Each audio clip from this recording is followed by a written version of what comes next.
Saka anak yatim dari Sugut. Ada orang kata kalau kita dilahirkan dalam garis keturunan yang berisi, kita tak akan pernah benar-benar sendirian. Walaupun ayah dan ibu sudah tiada, ada sesuatu yang akan sentiasa memerhati. Hari ini, Teh Tarik Go nak kongsikan satu kisah kiriman pengikut kami. Kisah seorang anak yatim yang membesar di hujung kampung di kawasan Sugut, Paitan. Sejak kecil, hidupnya ditemani mimpi dan amaran, seolah-olah dia sedang dipersiapkan untuk sesuatu yang lebih besar. Bayangkan, sejak umur 5 bulan lagi, kawan kita ni sudah kehilangan ibu. Dia dibesarkan oleh datuk dan neneknya. Mengikut cerita orang lama, datuknya bukan orang sembarangan, ada darah keturunan gaib, malah ada yang kata dari jurai alam bunian. Amaran dari mimpi menjadi nyata. Sejak kecil lagi, dia sudah diberi kelebihan. Setiap kali ada bahaya yang mahu datang, dia akan dapat amaran melalui mimpi. Satu malam, dia bermimpi diserang lebah gergasi hitam oren. Dalam mimpi itu, seorang lelaki berjubah putih memegang tongkat hijau muncul dan menyuruhnya melaungkan takbir. Sekelip mata, lebah itu hangus. Esoknya, amaran itu menjadi nyata. Bukan dalam bentuk lebah, tapi dalam bentuk segerombolan babi hutan bermata merah. Semasa dia dan abangnya bermain di tanah, dia terdengar bunyi tapak kaki yang sangat ramai, macam bunyi derap kaki kuda.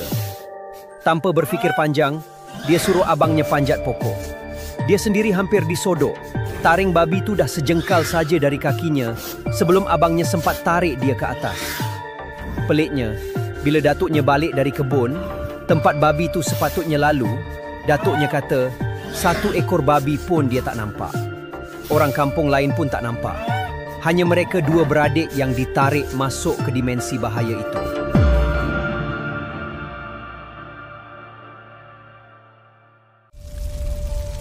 Penunggu rumah lama. Pernah satu ketika, semasa pencerita umur 7 tahun, mereka sekeluarga masuk ke sebuah rumah lama. Budak kecil, mulut celuk. Dia tegur, "Rumah ni ada hantu." Malam tu dia disengat lipan sampai demam dan badan bertukar biru lebam.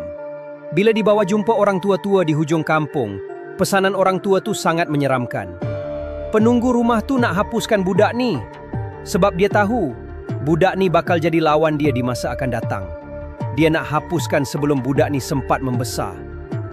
Masa mereka melarikan diri dari rumah tu naik perahu sebelum matahari terbenam, pencerita nampak sosok hitam setinggi pokok kelapa, berbulu lebat dengan mata merah menyala, memerhati mereka dari jauh. Itulah kali pertama dia faham. Ada sesuatu yang sangat menginginkan nyawanya. Sosok wangi di perkuburan. Titik tolak hidupnya yang lebih mencabar bermula masa umur 9 tahun, bila nenek pencerita meninggal dunia. Di tanah perkuburan dalam keadaan sedih, tiba-tiba muncul seorang lelaki asing yang sangat wangi. Bau wanginya tidak pernah dia hidu sebelum ini. Bau segar tumbuh-tumbuhan yang sangat mendamaikan. Lelaki itu gosok kepalanya dan berpesan, "Banyakkan bersabar, lepas ni ujian kamu sangat berat. Tapi kami akan sentiasa menjaga. Kenali sifat Allah, yakin pada Allah." Bila dia tanya abangnya hairan. Tidak ada sesiapa pun nampak lelaki itu. Sejak hari itu, setiap kali dia dalam bahaya, hampir lemas di sungai atau hampir dibelit ular sawa, akan ada sesuatu yang menolong. Seolah-olah ada tangan gaib yang menolak dia ke permukaan air dan merentap ular tersebut ke dasar sungai. Kemuncak doa jadi nyata.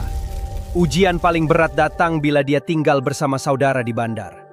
Dia dilayan macam hamba. Disuruh angkat kayu berat yang selalunya diangkat oleh 2 orang lelaki dewasa. Peliknya, dia mampu angkat seorang diri tanpa rasa penat. Kemuncaknya, bila seorang pekerja kebun di situ cuba melakukan gangguan seksual kepadanya. Masa ditarik ke dalam hutan, dalam keadaan takut dan menangis, dia melaungkan Allahu Akbar berkali-kali dalam hati. Tiba-tiba, lelaki itu tersungkur sendiri. Lehernya tertusuk tunggul bambu.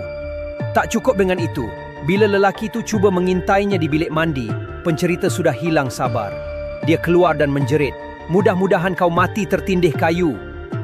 Keesokan harinya, lelaki itu minta izin balik kampung.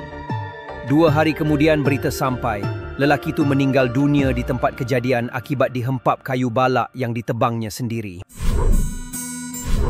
Kadang-kadang, apa yang kita panggil sebagai saka atau warisan nih, bukan semuanya datang untuk menyakiti. Ada yang datang sebagai pelindung, sebagai amanah dari nenek moyang untuk menjaga zuriat yang tertindas. Kisah pencerita belum berakhir.